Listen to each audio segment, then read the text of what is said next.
नमस्कार दोस्तों। एक नहीं बल्कि 3 शरीरों से बना है आपका अस्तित्व। जानिए कौन सा शरीर आपके पिछले जन्म से होता है जुड़ा। हम खुद को केवल एक भौतिक शरीर में देख पाते हैं, जबकि आध्यात्म में मानव शरीर कई हिस्सों में बंटता है। आध्यात्म के अनुसार आपके 3 शरीर हैं: स्थूल शरीर, सूक्ष्म शरीर और कारण शरीर। इन तीनों शरीर के होने का मकसद अलग है। इन तीनों की क्षमताएं भी अलग हैं। इन तीनों में मूल रूप से क्या अंतर है, चलिए ये जानते हैं। पहला है भौतिक शरीर। योग और आध्यात्म में मानव शरीर को केवल ऊपर से नहीं देखा जाता, बल्कि उस हिस्से का भी अध्ययन किया जाता है जो प्रत्यक्ष रूप से उपस्थित नहीं है। आध्यात्म के अनुसार आपने शरीर के भीतर भी 2 अन्य शरीर मौजूद हैं, और इस तरह से आपके 3 शरीर हैं: स्थूल, सूक्ष्म और कारण शरीर।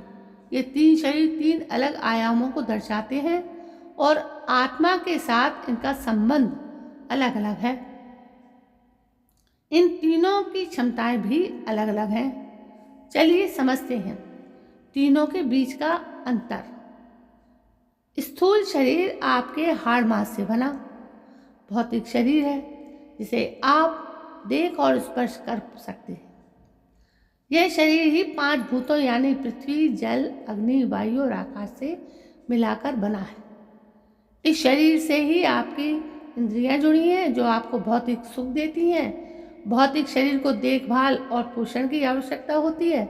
ज़्यादातर लोग केवल इसी शरीर के प्रति जागरूक होते हैं। स्थूल शरीर जन्म के समय उत्पन्न होता है और मृत्यु के समय नष्ट हो जाता है। आप जब जगे होते हैं तो इस शरीर को महसूस करते हैं। सूक्ष्म शरीर वो आंतरिक शरीर है जिसे इंद्रियों से अनुभव नहीं किया जा सकता। यह मन, बुद्धि, अहंकार, चित्त से मिलकर बनता है। सूक्ष्म शरीर मन और प्राण ऊर्जा से बना अर्ध भौतिक शरीर है, जो स्थूल शरीर और कारण शरीर को जोड़कर रखता है। यह भौतिक शरीर को भी सजीव करता है। सूक्ष्म शरीर हमारे विचारों, भावनाओं और इच्छाओं का केंद्र होता है, और इसे हम तभी महसूस कर पाते हैं जब हम स्वप्न देखते हैं। सूक्ष्म शरीर हमारे पिछले जन्मों के कर्मों और संस्कारों का भंडार होता है। स्थूल शरीर के नष्ट होने पर सूक्ष्म शरीर आत्मा के साथ रहता है और अगले जन्म में प्रवेश करता है। अब हम बात करेंगे कारण शरीर की। कारण शरीर सूक्ष्म शरीर से भी छोटा शरीर है, जिसे अनुभव करना अत्यंत कठिन होता है। इसे आनंदमय कोश भी कहा जाता है। ये शरीर आत्मा से सबसे अधिक जुड़ा होता है। ये सबसे जटिल शरीर है, क्योंकि यह अज्ञान से उत्पन्न होता है और खुद को देखने में असमर्थ होता है। ये शरीर अविनाशी भी होता है।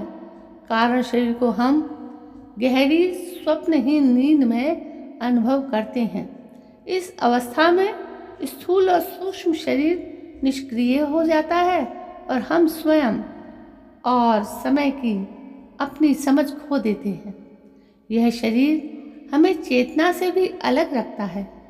जब आत्मा आत्म साक्षात्कार प्राप्त कर लेती है तो कारण शरीर का अस्तित्व समाप्त हो जाता है और आत्मा मोक्ष प्राप्त करती है। तो दोस्तों, आज आपने जाना कि हमारा शरीर कितने प्रकार का होता है। जी हाँ, हमारा शरीर 3 प्रकार का होता है, जिसके बारे में मैंने अभी बताया आपको। आपको पसंद आया हो तो फिर मेरे इस चैनल को सब्सक्राइब करना ना भूलें। कल मैं फिर हाजिर होती हूँ एक नई कहानी के साथ। तब तक के लिए जय हिंद, वंदे मातरम।